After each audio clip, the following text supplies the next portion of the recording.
My name is Christina Pacheco, and I am the Director for Policy and Development for the National Hispanic Council on Aging, and I am also a tobacco researcher.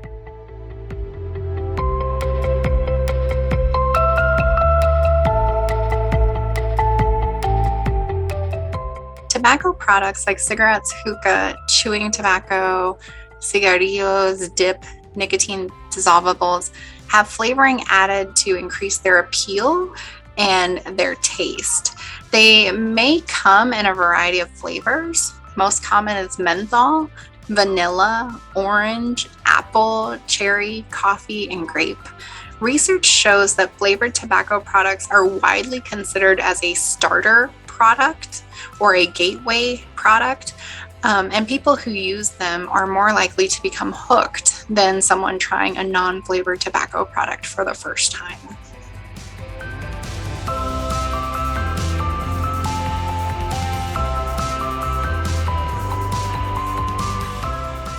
The tobacco industry has a long history of preying upon communities of color. Flavored tobacco products like e-cigarettes, chew cigars, menthol cigarettes all pose a threat to Latinos and Hispanics. Tobacco use remains the leading preventable cause of death and disease in the United States. It's no surprise that half of Hispanic smokers aged 12 and above use menthol cigarettes, compared to just 29% of white populations.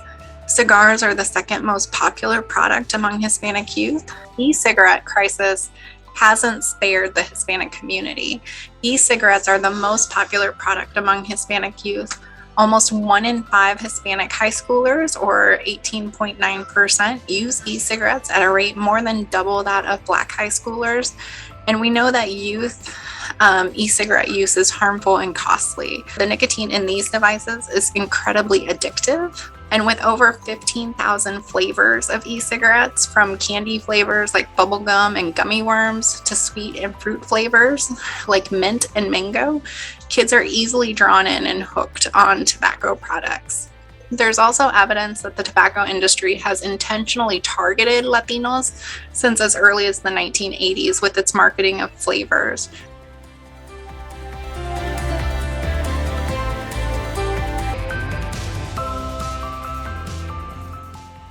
And smokers have been found to engage in more intense smoking behaviors if they're using flavored products versus regular cigarettes. As a result, they suffer a greater damage to their health. Flavoring is so dangerous because people who smoke flavored tobacco tend to smoke more. And with menthol in particular, it's that minty coolness that covers up that harsh taste of the cigarette. And as a result, people inhale more deeply and take in more time. And it also makes it harder to quit. So research by both the FDA and the Tobacco Products Scientific Advisory Committee show that people who smoke cigarettes are more likely to be dependent and have trouble quitting.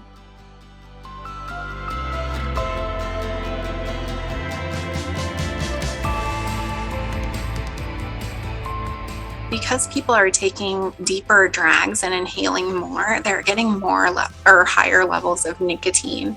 In addition to tasting good, a lot of these flavored tobacco products, including menthol, or especially menthol, have a cooling and pain-killing effect. And so cigarette manufacturers will add it to cigarette filters to cover up that unpleasant taste and make it more appealing. And so it's that sweetness, that cooling flavor that masks the harshness that creates a way for smokers to inhale more deeply, delivering more of the addictive nicotine to their system, and then also makes it harder to quit once they are addicted.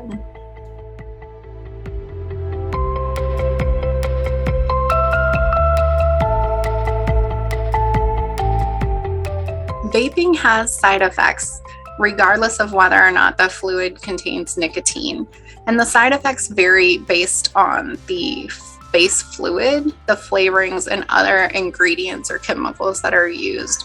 There's a lot that we don't know about vaping and e-cigarette use. but research into short and long-term effects is ongoing. When heated, the components in the vape juice can irritate the mouth and the airways, and nicotine-free vaping also appears to trigger an immune system response. There are additional risks that come with some of the chemicals that are found in the vape juice itself, regardless of whether or not there is nicotine. Researchers have tested 51 different vape juice flavors for 3 potentially harmful chemicals and have found one or more of these chemicals in 92% of the flavors tested.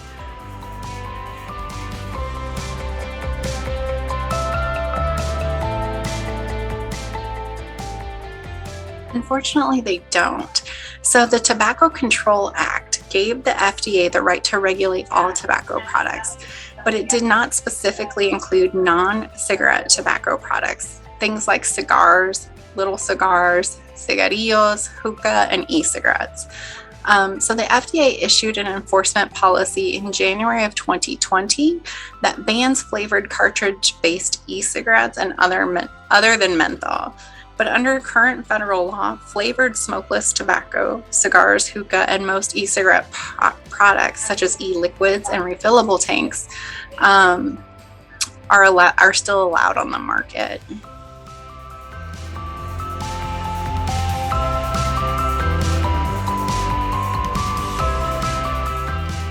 On April 29th of 2021, the FDA finally announced that it will initiate the notice and comment rulemaking process to not only ban menthol as a characterizing flavor in cigarettes, but also in cigars and cigarillos.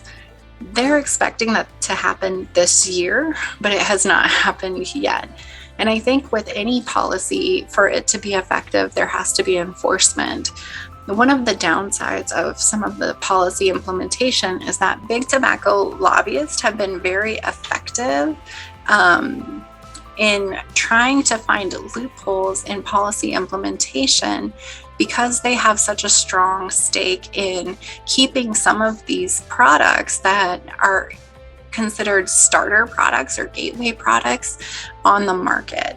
And so things like flavor, they want to keep in cigarettes because that's how they get a new generation of smokers to really kind of get addicted to their products.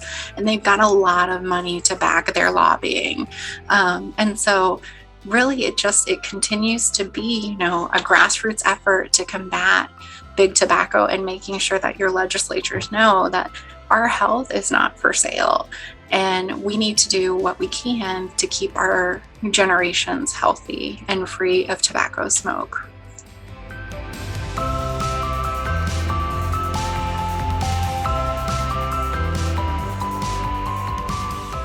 Every state has a tobacco quit line, and they can go to quit.com, quit.com, and they can also be supported with Nicoderm to help support their intentions to quit smoking. This is a free service, and you can even look up your local phone number if you want to talk to a counselor.